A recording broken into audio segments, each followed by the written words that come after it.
अर्जुन उवाच कथम भीष्ममहं संख्ये द्रोणं च मधुसूदन। कथम भीष्ममहं संख्ये द्रोणं च मधुसूदन। इषुभिः प्रतियोत्स्यामि पूजाहार वरिसूदन। इषुभिः प्रतियोत्स्यामि पूजाहार वरिसूदन। अर्जुन ने कहा, हे मधुसूदन, हे अरिसूदन, शत्रुओं का संहार करने वाले, मैं युद्ध भूमि में भीष्म पितामह और आचार्य द्रोण के साथ किस प्रकार वाणों से लड़ूंगा, क्योंकि वे दोनों ही मेरे लिए परम पूजनीय हैं। श्री कृष्ण की डांट सुनने के बाद अर्जुन तर्क देता है। वह कहता है कि सामने कोई साधारण शत्रु नहीं है, पितामह भीष्म और आचार्य द्रोण हैं। वे पूजा और आदर के योग्य हैं, ना कि वाणों की मार के। अर्जुन श्री कृष्ण को अरिसूदन, बाहरी शत्रुओं को मारने वाले कहकर एक तरह से गुहार लगाते हैं कि आप तो शत्रुओं को मारते हैं, पर मैं अपने पूज्यों पर इषुभिः प्रतियोत्स्यामि, वाणों से प्रहार कैसे करूं। यहां अर्जुन का आंतरिक द्वंद्व और तीव्र हो जाता है। जहां वह लौकिक धर्म, रिश्ते, गुरु आदर और क्षत्रिय धर्म, न्याय के लिए युद्ध के बीच फंस जाता है। गुरु न हत्वा ही महानुभावान श्रेयो भोक्तुम भैक्षमपीह लोके। गुरु न हत्वा ही महानुभावान श्रेयो भोक्तुम भैक्षमपीह लोके। हत्वार्थ कामास्तु गुरूनिहैव भुञ्जीयः भोगान रुधिरा प्रदिग्धान। हत्वार्थ कामास्तु गुरूनिहैव भुञ्जीयः भोगान रुधिरा प्रदिग्धान। अर्जुन कहता है, अर्थात इन पूजनीय गुरुजनों को मारे बिना महानुभावान, महान आत्मा वाले और अत्यंत सम्माननीय भीष्म और द्रोणाचार्य जैसे गुरुजनों की हत्या किए बिना जीवन बिताना अधिक उचित है।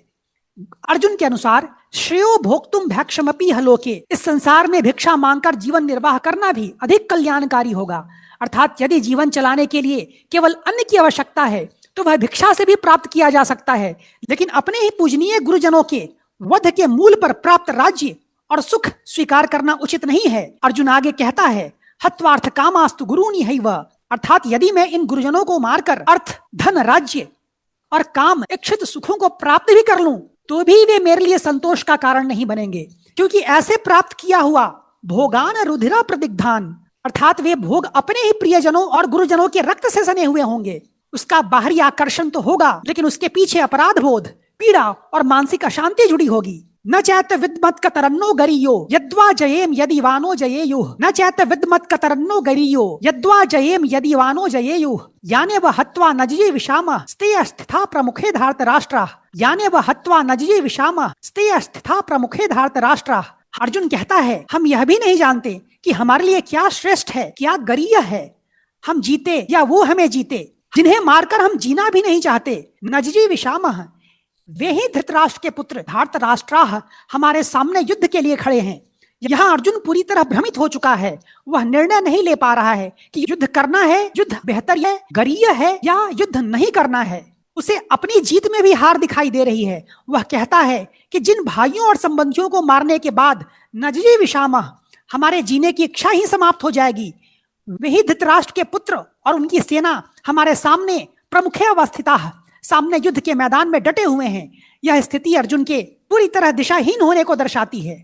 कार्पण्य दोषोपहतः स्वभावः पृक्षामि त्वां धर्म सम्मूढ़ चेताः। कार्पण्य दोषोपहतः स्वभावः पृक्षामि त्वां धर्म सम्मूढ़ चेताः। यक्षे यस्या निश्चितं ब्रूहि तन्मे शिष्यस्ते हम शाधिमां त्वां प्रपन्नम। यक्षे यस्या निश्चितं ब्रूहि तन्मे शिष्यस्ते हम शाधिमां त्वां प्रपन्नम। दोष से जिसका स्वभाव नष्ट हो गया है, कार्पण्य दोषोपहतः स्वभावः, और धर्म के विषय में जिसका चित्त भ्रमित हो गया है, धर्म सम्मूढ़ चेताः। ऐसे मैं आपसे पूछता हूं कि जो मेरे लिए निश्चित रूप से कल्याणकारी है, निश्चितम श्रेयः, वह मुझे बताएं।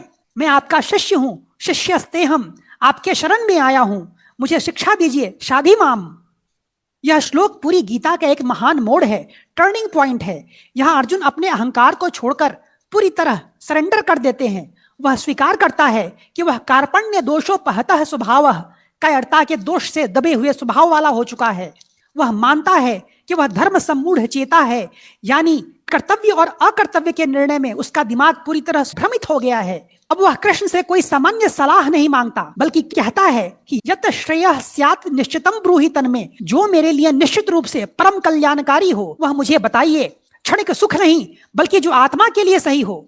और सबसे बड़ी बात, अर्जुन कहता है, शिष्यस्ते हम, मैं आपका मित्र नहीं, आपका शिष्य हूं, और त्वां प्रपन्नम, मैं आपकी शरण में हूं। शाधिमाम, मुझे सही रास्ता दिखाइए, मुझे शिक्षा दीजिए। जब तक अर्जुन खुद को बुद्धिमान समझकर तर्क दे रहा था, भगवान चुप थे। ऐसे ही अर्जुन ने अपनी कमजोरी मानी और शिष्य भाव से शरणागति स्वीकार की, वैसे ही श्री कृष्ण उसके गुरु बने और यहीं से वास्तविक गीता ज्ञान प्रकट होती है।